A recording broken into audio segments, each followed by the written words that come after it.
Come get your closer look at some tips and tactics as we break down all the new rules in The Gathering Storm Part 1, Fall of Cadia. Spiky bits. What's up, hobby maniacs? Rob Baer with you again today. Of course, we're taking a closer look at the book that changed it all. It set us down the path to the time of ending for 40k, I guess. That's what they call it, so we're going to go with it. Not making that one up. This is Gathering Storm Book 1, Fall of Cadia. Now, I suppose, having seen the trailer video for the Gathering Storm Part 2, these aren't the Inquisition symbols here. This is actually a Roman numeral 1. So, yeah, exciting times. So I would look for more on what actually is going to come in that book, figure-wise and lineup-wise, here over the next couple of weeks, because it took them about 3 weeks to get out all the stuff for this particular book there around Christmas time. But when will then be now? Well, when it's then, of course. For right now, we're taking a closer look at this book. Now, what you need to know about this particular supplement is that it's very similar, I guess, now that we know that this is going to be at least a 2-book series. It's very similar to the Wrath of Magnus kind of type 2-book format that Games Workshop does, where you get a book of fluff and a book of rules, basically. But now we're getting everything kind of spread out over multiple books. So at first it's like, oh, this is really cool, like affordable kind of thing. But now we're like, oh, we got to keep buying the books, which is kind of understandable as they put it out over time.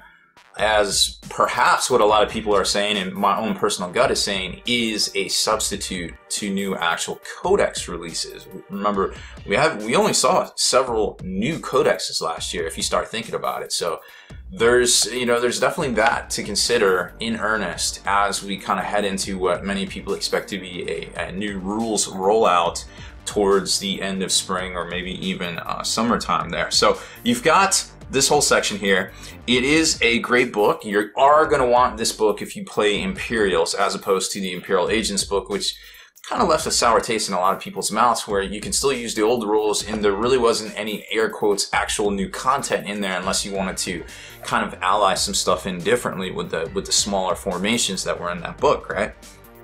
This book is 100 pages of fluff, but then it kicks over to some Altar of War missions with the new Empiric Storm chart, 36 different Empiric Storm selections, or I guess rolls on the dice that you can do. Then you get into the new data sheets, which there's the big three new formations as well, and then it kicks over to the 2 detachments.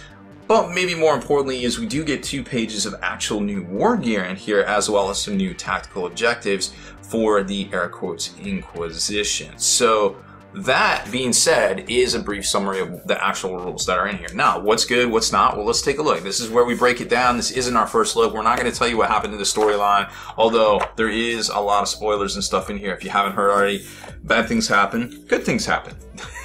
a lot of things changed, and well, that's just kind of where we're going to leave it there. So first off, you get to this section on the Echoes of War. There's 6 new missions in here. And then, of course, you got the Empiric Storm chart as well, which are 36 different effects that can happen while you're playing your games. Now, we're not going to go over all these because if you're into kind of narrative type play, you're probably going to buy this book anyways and pick this up regardless of what I tell you.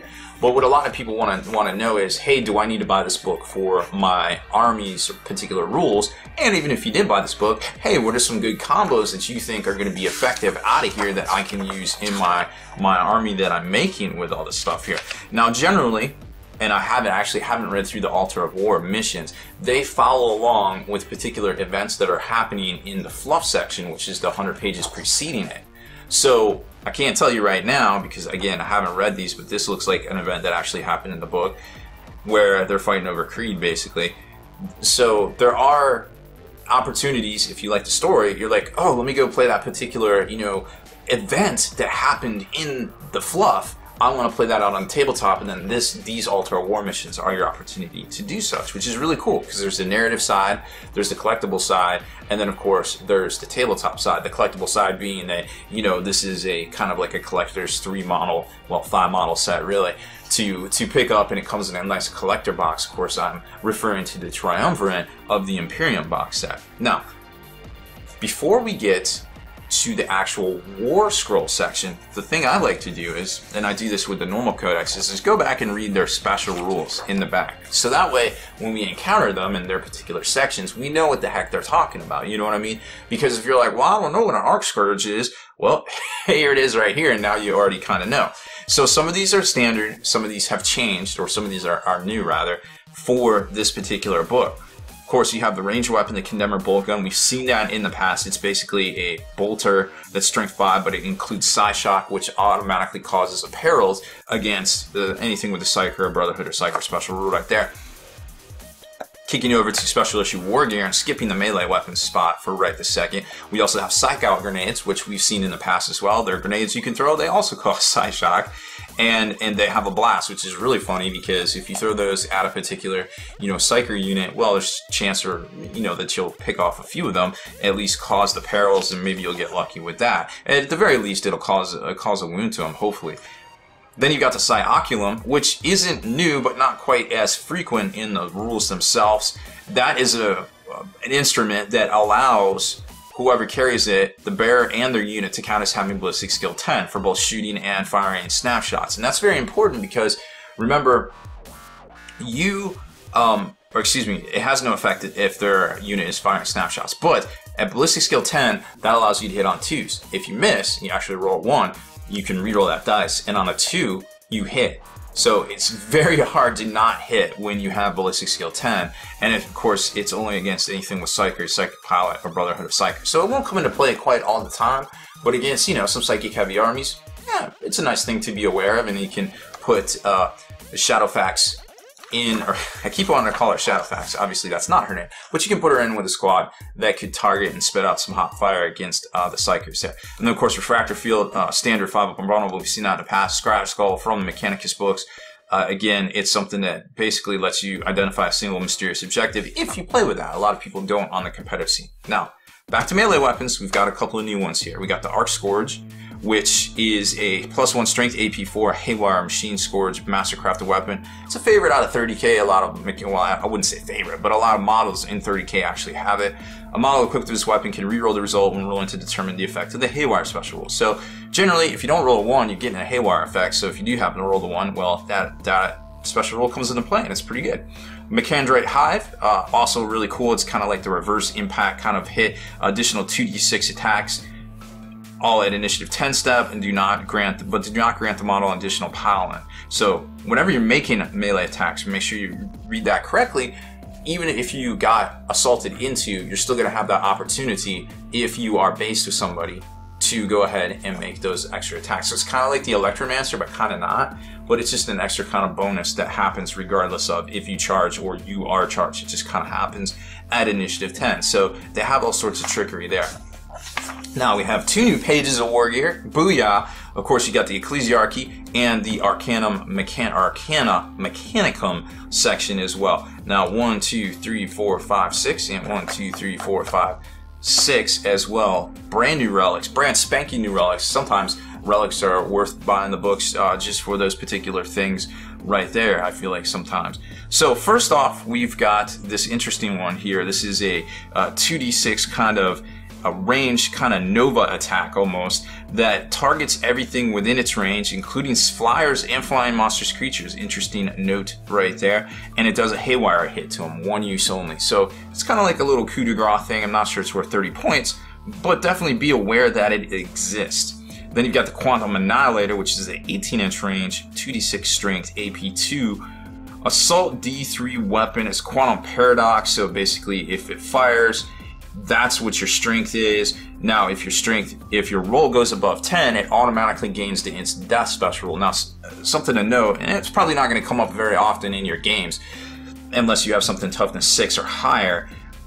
Anything that's double toughness or double strength of your toughness automatically gets the instant death special rule. They're basically saying that if it's 10 or more, it gains it because, well, there isn't a way to technically make a weapon strength 12, strength 11, etc., etc. It doesn't exist. It's not a mechanic. So there would be no way to instant death out things that are toughness 6 or toughness 7 or toughness 8. So that's why they make that distinction there.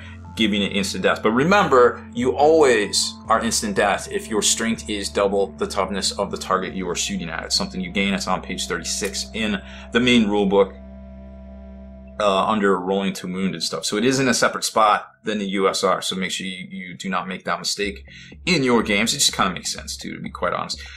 Then we've got a little artifact here for 15 points that subtracts 2 from people's charge ranges, which stacks with other modifiers, i.e. charging them through cover, I would imagine.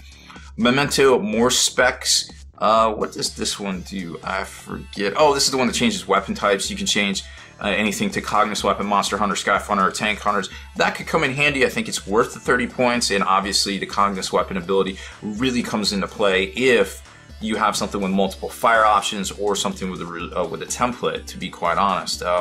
Not sure it's going to be your everyday kind of thing, but if you know you're going up against a particular type of enemy, you might want to consider that right there. Omnissiah's Grace. The Baer gets a 6 up on marble save. If it already has one, it's improved by 1 to a maximum of 3. I like that denotation right there because there is a lot of abuse out there, and it's really cool that they notated that. This only applies to the Baer. Make sure you note. Then we've got the Auto Purger. What does this one do? Oh, it's just another thing that basically when models charge your unit at initiative 10 step, they must pass a toughness test. Anybody that fails has to take a wound, or takes a wound, but they can take saves as normal. So it's more of that reverse hammer wrath trickery that the Mechanicus is so good at with their electromancies and their, you know, Mechandrite tentacles and all this other stuff. It's just when you get them and you think you have them, that's when they become the most dangerous in a lot of cases, which is super crazy. So watch out for that. Then we got the Ecclesiarchy. So first off, these are all pretty solid in and of themselves. I mean, these are good too, but these are definitely solid. I could see these cropping up from time to time on the tabletop. So first off, we have a piece of wargear that gives all models in the unit they join a 6 up invulnerable save with no distinction that they cannot go lower than a particular save, like over here. So that's kind of worthy of note. Then you've got the Blade of the Worthy, which as long as you pass a leadership test at the start of the fight subphase, you either get Strength of User AP3 or Strength plus 2 AP2 for the weapon's profile. So anything with AP2 these days and anything with Force is definitely worth notating in hand-to-hand combat. So I think at 30 points, that might be okay as long as you're rocking it with a high leadership unit, okay? Now, it doesn't say anything in here specifically that you can use Celestine's ability, so we're going to have to cross-reference that when we get to her particular unit entry there. And then we got the Castigator that is just a 12-inch range. It's a bolt pistol rather, that's strength 2 with AP2 profile right there, and invulnerable saves cannot be taken against wounds. So it's kind of cool. It's a nifty little gun for 15 points at AP2. Probably worth it if you don't have 15 points to spend on anything else more noteworthy there. Then we got the Font of Fury, which is a large blast assault 1 weapon that's poison for its 1 use only, and it goes up to poison 2 against Chaos Demons, Space Marines, or Khorne Demonkin faction. Really interesting note right there. Then we've got a piece of wargear that gives you the Eternal Warrior special rule for 35 points. Definitely reminds me of the old Armageddon book, where you could take the Adamantite Mandal, which does something completely different these days, but those of you out there are nodding your heads in agreement if you remember. If not, well, that was a different time. 3rd edition 40k was definitely a different time for sure. And then we've got the Holy Circle here that gives a 4-up invulnerable save. Enemy units cannot arrive by deep strike anywhere within 12. If they do, they suffer a deep strike mishap. So it's kind of like a faux ability of Greyfax's built-in ability that we're going to go over in a minute. Then, of course, tactical objectives right there. What book would not be complete without some of those? So now that we've gone over the new war gear that is included in this book, let's talk about some real actual rules, okay? First off, we got Belisarius. He is a 200-point monster. Toughness 6, Strength 5, good stats all the way around right there. Now, he is incredibly more pointed than a normal Dominus at 105, but he's got some really cool abilities. If he is your Warlord, he can reroll his failed Feel No Pain saves, or Feel No Pain rolls there, definitely not saves. At the start of the battle, he also or at the start of each of your turns, he can recover D3 wounds. So he's going to be very, very tough to kill if you don't force him out. Again, AP2 weapons, force weapons, and combat really coming into the fore as of late with all these new books that have come out. Then he has this nifty shooting gun at 12-inch range, strength 10, AP1, assault D3, mastercraft, and Melta. That seems pretty good. I don't know if it's worth the higher price tag than the Dominus, but let's keep looking here. Of course, you got the Arc Scourge. We talked about that back in the Wargear section. A mastercrafted power axe. So lots of mastercrafting going around here. Each one has a specific line entry, so it's all good. Macandrite Hive, so he's doing those reverse hammer and wraths all day, every day. Scryer Skull, of course, if you're playing with mysterious objectives. Refractor Field, so now he's up to a 5-up invulnerable. Good to go. Special rules, feel no pain. Independent character, very bulky if you're trying to transport him. Now he does come with Canticles of the Archmagos, which are new, and Canticles of the Omnissiah, which are old, and from the Mechanicus book itself, which we've already covered these, but basically what you need to know here is that any model that has the Canticles special rule counts as a model or a unit with it, and depending on how many you have, you get these particular sets of benefits. Well, that's also the way the Canticles of the Archmagos work, but they give you 3 new benefits to add to your list of chanting bard robot kind of things here. And they range from getting it will not die on multiple units, to getting additional ballistic skills, to getting down to a 4-up invulnerable save if you have 8 or more units with this special rule. Of course, all the mechanical ones do, Skitarii does not, so very important distinction there. However, there are ways to make everything in a formation have this special rule, which we're going to talk about here in a short. So on paper, depending on what your build is, Belisarius may not be worth taking. It may be worth staying with a Dominus. But conversely, he does have a lot of strengths, and he does have a certain place, most definitely in the formation we're going to talk about later in this book. Moving on to Celestine. Well, what can you say? There she is. She's got a new model. It was a long time coming. The very first Plastic Sister. Exciting times for sure, all over the place. Now, she's 200 points. She basically has 9 wounds because you count her Gemini twins, her yin-yang twins, as being her own, basically, wounds. She forms her own squad with them. They count as an independent character. They can join other squads. They can bounce out of other squads. They reform. They're basically mini little Voltrons themselves that always form up. Furthermore, if any of them die, she brings them back. Right here, with her healing tears at the start of the next turn, you just set them up within 2, or a very important designation, as close to her as possible. You cannot block out her. So if you try to park rhinos around so you can't, like, your buddy can't get his Gemini twin back, well, then she'll just be like, okay, well, just put her over here and they'll link up next movement phase. So that's kind of how that goes. Like, you can't block them out. You can't park things on top of it. The same with her rising back up through her miraculous intervention special rule. Very much the same as the Old Sisters book one. Well, I guess it's not old, digital. I guess it's digital only. Somebody fact check me there. We know she's not in the Imperial Agents book because that was the whole thing, right? So that hasn't changed. The Martyrdom special rule hasn't changed. If she does pass before you can bring her back through this particular rule here, everybody automatically, I think, passes.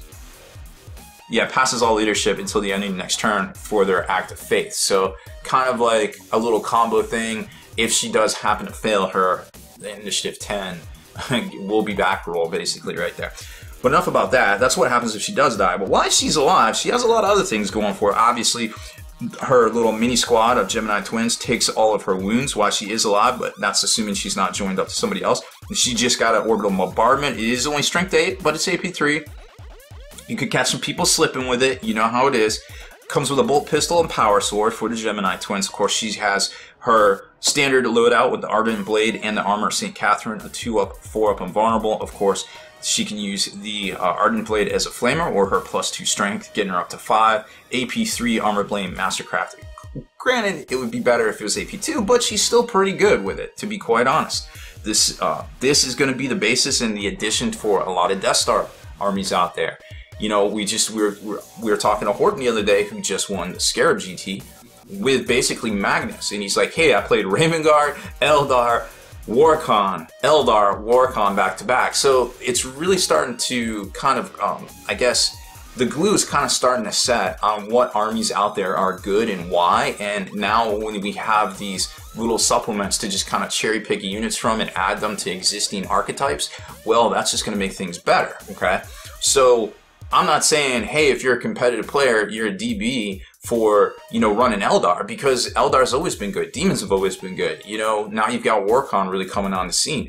But these supplements, and it sounds like we're only going to see supplements for the near term until the rumored rules change hits and we get an 8th edition, that we're not going to see a shakeup unless there's, you know, some sort of other meta out there for the tournament you're playing in, where it creates, you know, a bubble vacuum of meta. You know, basically what will do well based on this rule set right here. So that's kind of just some stuff to kind of keep in mind when you get these books. So you're going to see some AdMech players putting Belisarius in there. Some AdMech players are going to switch over to using this formation. Some might just be like, well, whatever, I'm just going to take the relics in the back because some of those are good. You know, so you get this like kind of like ordering from a menu kind of thing for the current archetypes.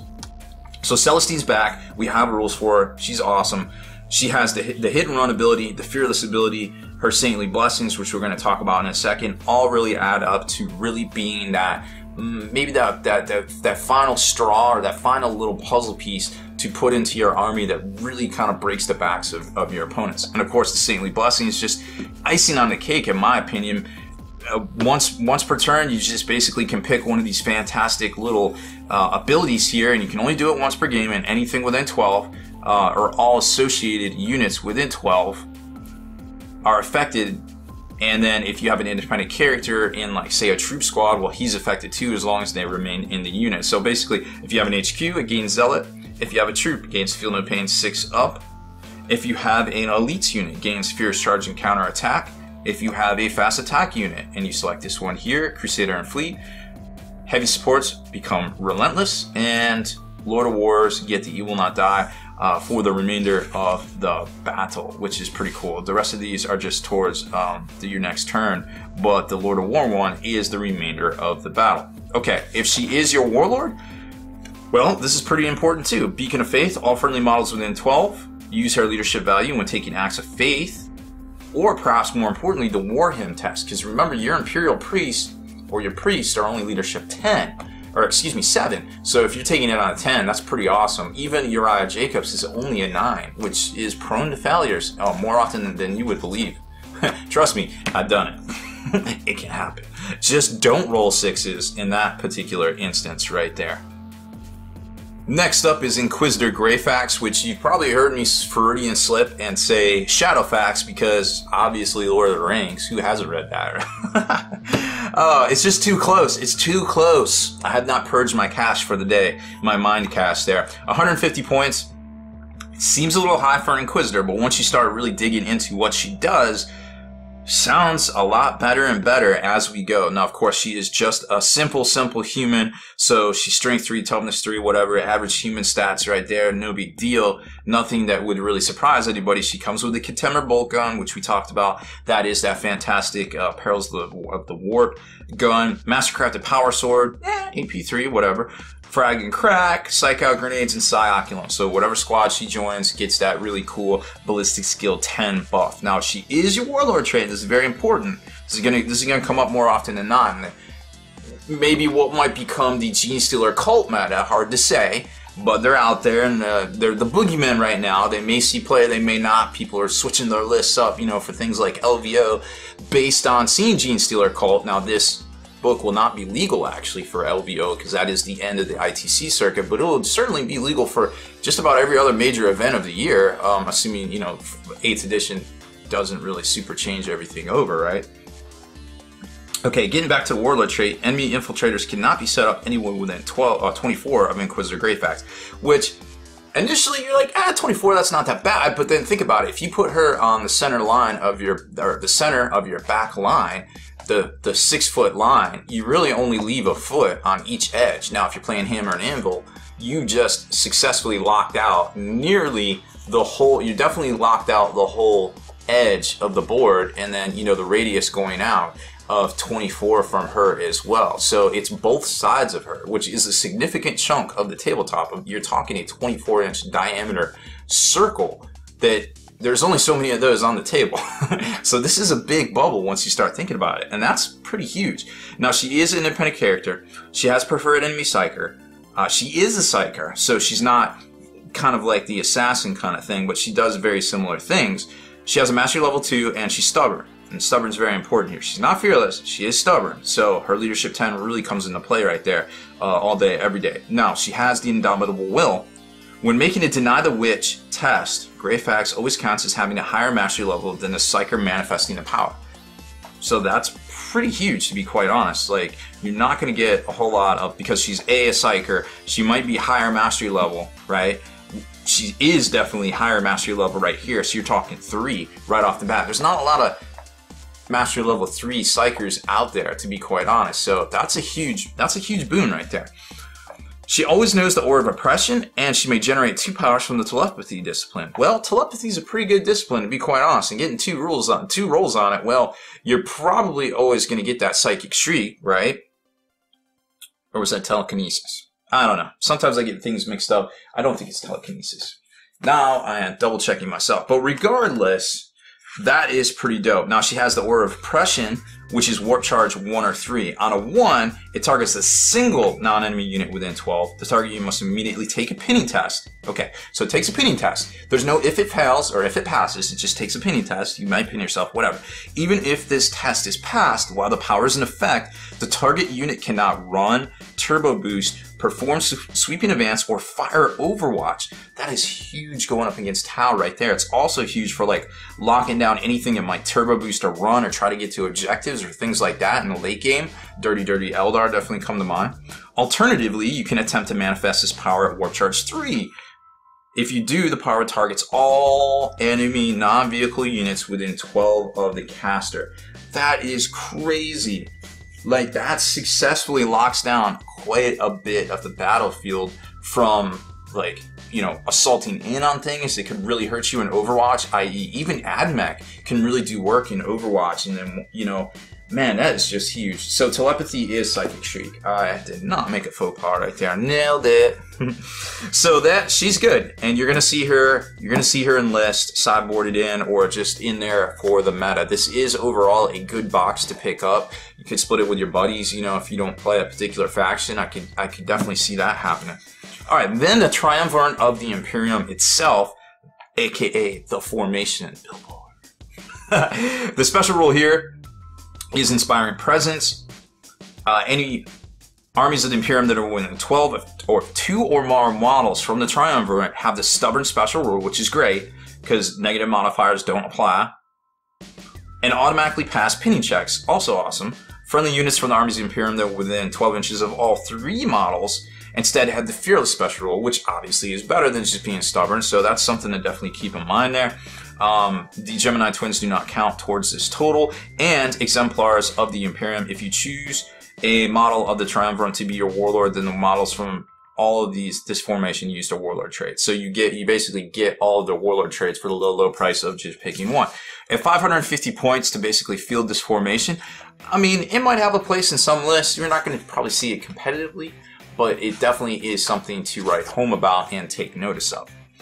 Now we've got the 2 other more specific formations right here. The Conclave Questorius, the Acquisition Conclave from here on, because that just sounds better, rolls off the tongue better, and Wrathful Crusade. Now this particular formation right here is a mini combo of Skitarii and Cult Mechanicus, although they don't let you really choose from a menu. They basically say, okay, well, you got to take this formation and all of these formations. So you have to take all the formations from Cult Mechanicus and or 1 to 2 battle mana pools or 1 cohort from Codex Skitarii. Now, a cohort is actually 3 battle mana pools of Skitarii.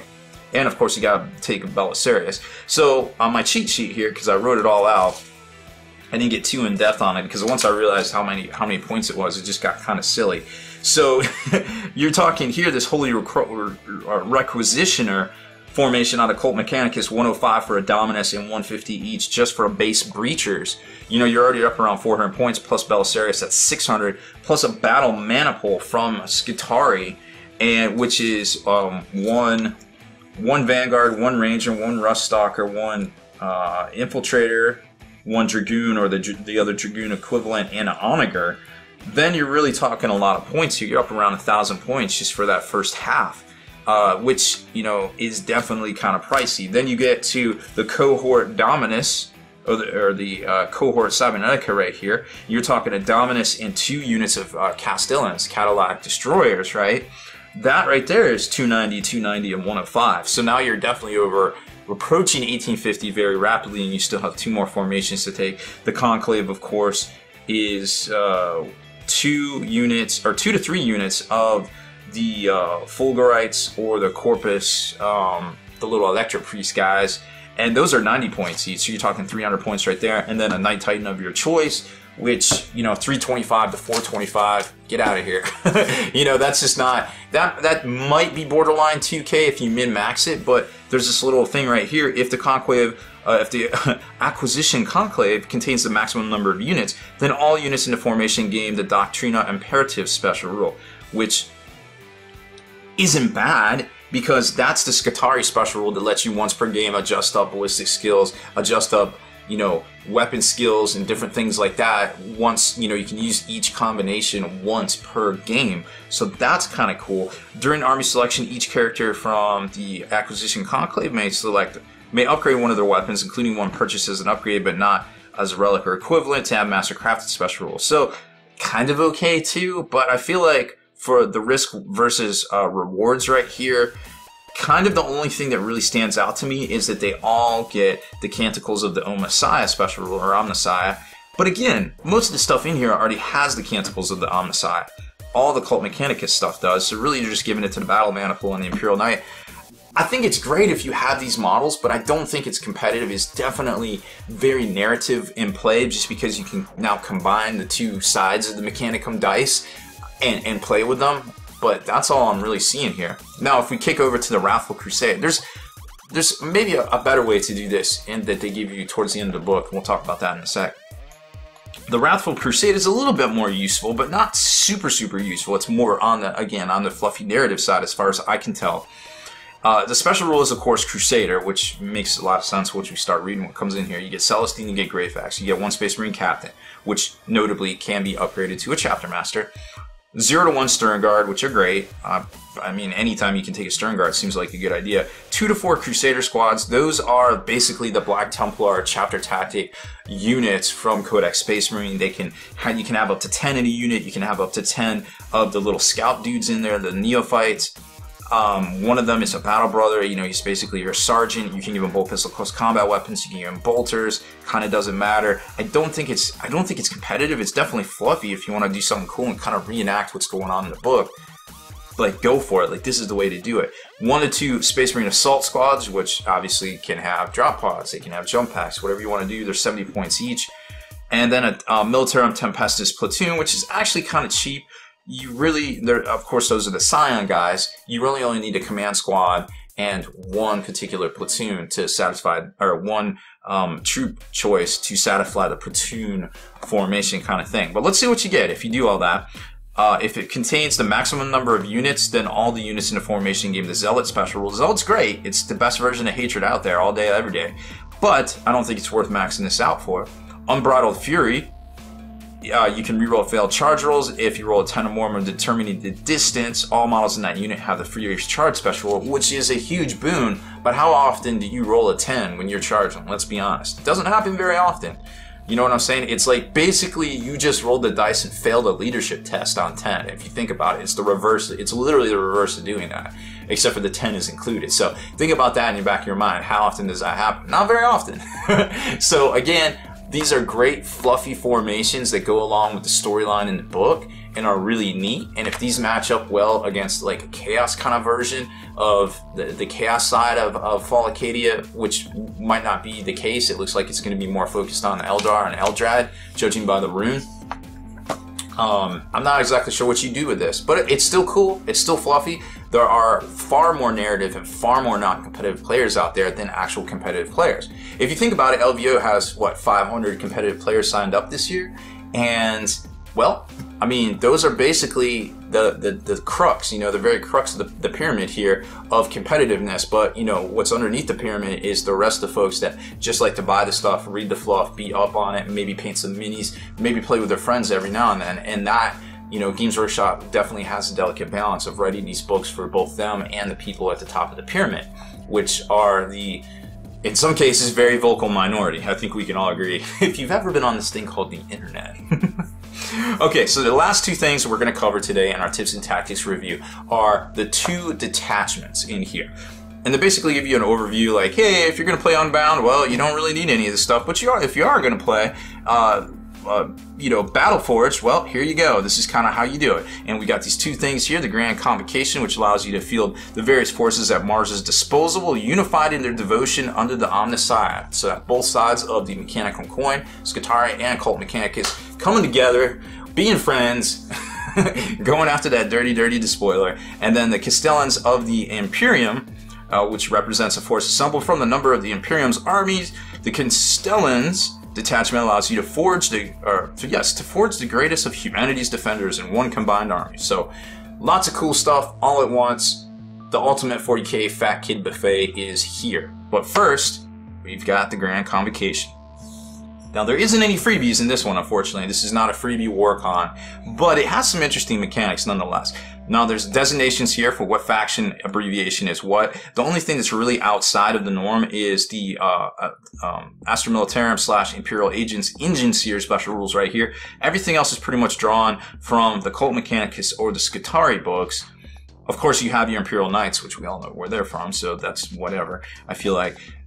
Now, restrictions to actually fielding this is you must include at least 4 troops and 2 HQ choices. So you have to have 2 things out of here and 4 things out of here, which are pretty easy to do, to be quite honest. If you're a Mechanicum player, who doesn't love some Cataphoron Destroyers and some Skitarii Rangers and or Vanguards?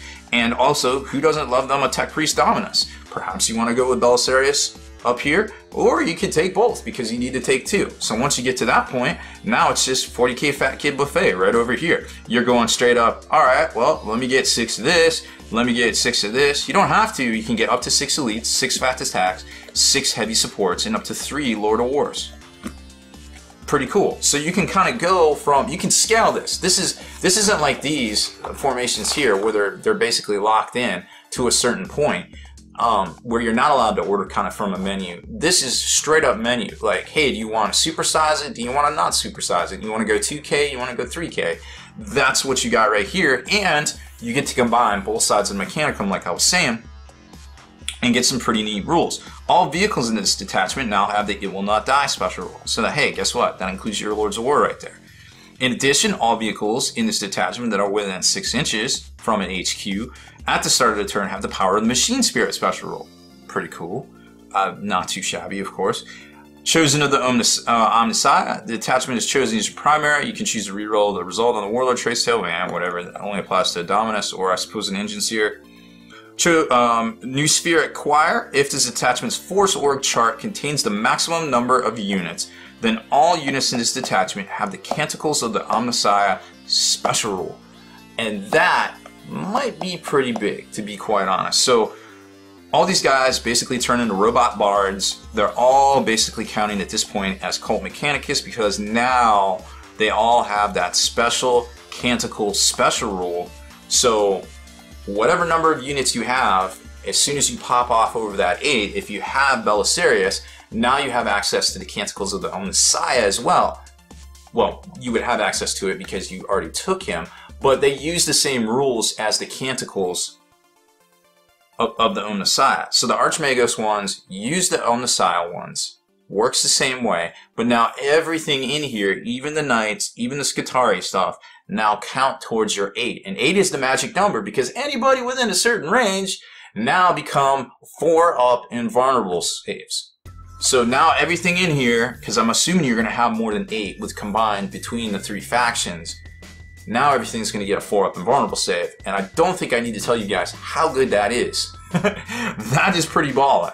Now, you're going to have to tinker with the points and move some stuff around and kind of get your min-maxes on here. But remember, you have to have the maximum number of units, excluding troops, to make this work. So there's only a certain amount of wiggle room and specific ways to make this work. So there's going to be a kind of like a starting point, and then it's going to kind of, oh, anything from here this will work on. And I can't tell you where that starting point is. I have not crunched the numbers yet on it, but it doesn't seem too bad, to be quite honest, because if this detachment's force org chart contains the maximum number of units excluding troops. So this is their force org chart right here, right? Maximum units excluding troops. So that would be 4 up. So you don't need to do that. So you'd have to have 6, 6, 6, 3, and 4. I believe that is what that means. So now, well, you're going to look at 1,200 points just in Knights minimum right there. So that may or may not work, but it's still pretty cool, and it's still something that if you like playing big games of 40k and you have Mechanicus and you have Knights and you have Scutari, this might be for you right here. Conversely, if you just have the stupid meat sacks, aka the human guys, well, this might be the detachment for you. It's very similar to what we just talked about, but there isn't like the combined robot kind of bard type thing with the canticles. There is some interesting stuff. So first of all, here's your flow chart of what all of your abbreviations are. Obviously, there's a lot more than in the other book, and in certain cases, they do denote the Codex Inquisition and the Codex Imperial Agents as separate entities, like we talked about. You know, if you can't get servo skulls in your Inquisitor Agent book, you can still get servo skulls out of your Inquisition book until, I guess, Black Library erratas that and takes those away, right? Because as of right now, if I open up my Codex Inquisition book, which I did earlier, they're still in there, you know, in my digital enhanced version. So as far as I know, you're good to go in that regard. Now, again, starting with the restrictions, must include at least 4 troops, and that's your fat kid menu right there, and 2 HQ choices. Way more choices right here, as well as up to 6 elites, 6 fast attacks, 6 heavies, and up to 3 lower dwarfs. So again, there's your force org, similar to the other one, and there's specific benefits. So you got the Castellans of the Imperium command benefits. All units in this detachment have the hatred special rule. Awesome. Not bad. Prefer Zealot, but hey, it is what it is. If they contain a maximum number of units excluding troops, then all units get the Zealot special rule. Again, it's cool, but I'm not sure if it's worth maxing out for. Flock to the front line. Each time a troop unit from this detachment is destroyed on a 5 or a 6, you get it back in ongoing reserve, and it retains this rule. So it could, theoretically, keep coming back. You know, if you have 1 set of troops, or four sets of troops, and they all die, theoretically you will get one of them back playing the odds, and a 1 in 4 chance of continuing to get them back, well, roughly 1 in 4 over time. Lord Castellan, if this detachment is chosen as your primary, you can choose to re-roll the results on the Warlord trait table. Now let's take a look at our choices here. Of course, you've got a lot of the stuff that was available and technically on Cadia doing the fighting, stuff from the normal guard stuff, even Pask, which is really cool, to Ordo Malleus Inquisitors, Space Marine Captains, Chaplains, of course some of the Templar stuff. For troops, you're looking at Battle Sisters, Tempestus, Crusaders, Space Marine Tactical Squads, Scouts, all sorts of nifty stuff here, a full complement of Imperial Guard, Ridiculousness, Heavy Supports, Land Raiders, Whirlwind Batteries, things like that. Fast Attack pretty much runs the gamut as well between Imperial Guard and Space Marines.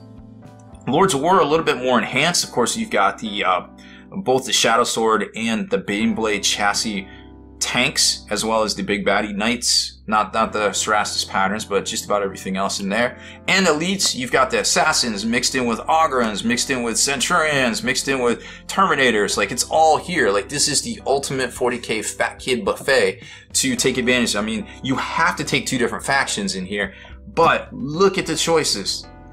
All of this, it's crazy. Alright, well that's it for this one. Thanks for watching. Omissions, clarifications, questions, please leave it in the comments below and we will get to them as soon as we can. Deleted scenes, bonus content, and all the interviews and post-game wrap-up videos can be located in the Hall of Veterans on thelongwar.net.